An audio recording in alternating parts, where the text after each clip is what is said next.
গাজা থেকে সেনা প্রত্যাহারের প্রয়োজনীয় সব প্রস্তুতি শুরু করেছে ইসরায়েলি প্রতিরক্ষা বাহিনী আইডিএফ। মার্কিন প্রেসিডেন্ট ডোনাল্ড ট্রাম্প হামাস ও ইসরায়েলের মধ্যে প্রথম ধাপের যুদ্ধবিরতি চুক্তির ঘোষণা দেওয়ার পরপরই আইডিএফ এর পক্ষ থেকে আসে এমন বার্তা।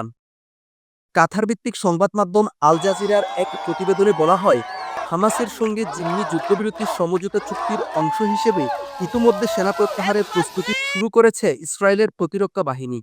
ইসরায়েলের প্রতিরক্ষা বাহিনী আইডিএফ টেলিগ্রামে এক বিবৃতিতে জানায়, রাজনৈতিক কর্তৃপক্ষের নির্দেশনা এবং পরিস্থিতি মূল্যায়নের ভিত্তিতে তারা চুক্তি বাস্তবায়নের জন্য অপারেশনাল প্রস্তুতি শুরু করেছে। এই প্রস্তুতির অংশ হিসেবে তারা মোতায়েন লাইনগুলোতে সেনা স্থানান্তরের প্রস্তুতি নিচ্ছে। তবে বিবৃতিতে আরও জানানো হয়, আইডিএফ এখনও ওই এলাকায় মোতায়েন রয়েছে এবং যে কোনো অপারেশনাল পরিস্থিতির জন্য তারা প্রস্তুত। এর আগে মার্কিন প্রেসিডেন্ট ডোনাল্ড ট্রাম্প নিজের সোশ্যাল প্ল্যাটফর্ম ট্রুথ সোশ্যালে ঘোষণা দেন যে ইসরায়েল ও হামাসের যুদ্ধবিরতিতে যেতে এবং গাজায় থাকা জিম্মিদের মুক্তি দিতে প্রথম ধাপের শান্তি পরিকল্পনায় একমত হয়েছেন। কাতার, মিশর ও তুরস্কের মধ্যস্থতাকারীদের ধন্যবাদ জানিয়ে ট্রাম্প লেখেন, খুব শীঘ্রই সব জিম্মি মুক্তি পাবে এবং ইসরায়েল তাদের সেনাদের একটি নির্দিষ্ট সীমারেখায় সরিয়ে নেবে। এই ঘটনার পর হামাসও এক বিবৃতিতে চুক্তির বিষয়টি নিশ্চিত করে জানায়, এতে ইসরায়েলের সেনা প্রত্যাহার এবং জিম্মি ও বন্দি বিনিময় অন্তর্ভুক্ত রয়েছে। ট্রাম্পের প্রস্তাব নিয়ে দায়িত্বশীল গভীর আলোচনার পর এই চুক্তি হয়েছে বলেও নিশ্চিত করে তারা।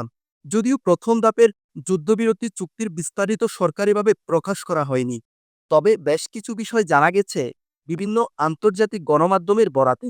একটি ফিলিস্তিনি সূত্রের বরাত দিয়ে বিবিসির এক প্রতিবেদন বলছে, চুক্তি অনুযায়ী যুদ্ধ শুরু হবার পর থেকে ইসরায়েলি বাহিনীর হাতে আটক ২৫০ জন ফিলিস্তিনি বন্দী এবং ১,০২৭ জন বাসিন্দা বন্দী মুক্তি পাবেন। তবে হামাস এখনও মুক্তিপ্রাপ্ত ফিলিস্তিনি বন্দীদের তালিকা হাতে পায়নি, যা কয়েক ঘন্টার মধ্যে সমাধান হবে বলে আশা করা যাচ্ছে। এছাড়া এক জ্যেষ্ঠ ফিলিস্তিনি কর্মকর্তা বিবিসিকে জানান, চুক্তি মোতাবেক ইসরায়েল প্রতিদিন গাজায় ১০০টি ত্রাণের ট্রাক প্রবেশ করতে দেবে এবং পরবর্তীতে ধাপে ধাপে সেই সংখ্যা বাড়ানো হবে। অন্যদিকে বার্তা সংস্থা অ্যাপি নিউজের এক প্রতিবেদন বলছে, হামাস এই সপ্তাহান্তে জীবিত থাকা ২০ জন জিম্মিকে মুক্তি দেবে। নিহত জিম্মিদের দেহাবশেষ ফেরত দেওয়া হবে পরবর্তী ধাপে।